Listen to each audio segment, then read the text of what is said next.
আজকে আমি তোমাদের বানিয়ে দেখাবো দেশি ট্যাংরা দিয়ে মাছের চচ্চড়ি। আর বাঙালিরা এমনিতেই পাতে মাছ খেতে খুব ভালোবাসে। সবজি দিয়ে মাছের চচ্চড়ি বলো বা ঝাল খেতে তো দারুণ লাগে। তো দেখো আজকে আমি তোমাদের বানিয়ে দেখাবো দেশি ট্যাংরা দিয়ে মাছের চচ্চড়ি। তার জন্য মাছটাকে লবণ হলুদ মাখিয়ে নিয়েছি। এরপর আমি এখানে ছোট ছোট করে একটু লম্বা লম্বা করে বেগুন আর আলুটাকে কেটে নিয়েছি। তারপর গরম গরম তেলের মধ্যে আমি মাছগুলোকে দিয়ে মাছগুলোকে একটু ভেজে নেব। মাছগুলোর যখন একটা সাইড ভাজা হয়ে যাবে তখন আমি মাছগুলোকে উল্টে দেব। এইভাবে মাছগুলোকে আমি হালকা লালচে লালচে করে ভেজে তুলে নিয়েছি। এরপর আমি ওই তেলের মধ্যেই দিয়ে দেবো একটু কালো জিরেটা দিয়ে তারপর ওর মধ্যে আমি দিয়ে দেবো আলুটা আর দিয়ে দেবো আমি পরিমাণ মতন একটু লবণ। এরপর আলুটাকে আমি একটু লাল লাল করে ভালো করে ভেজে নিতে হবে।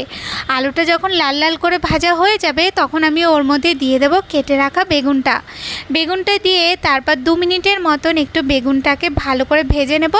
বেগুনটা ভাজা হয়ে গেলে এরপর আমি ওর মধ্যে দিয়ে দেবো একটা পেস্ট। তো এখানে আমি লঙ্কা রসুন আর একটা পেঁয়াজের পেস্ট দিয়ে দিয়েছি। তারপর ওর মধ্যে দিয়ে দেবো আমি পরিমাণ মতো লবণ হলুদ দিয়ে দেবো লঙ্কার গুঁড়ো।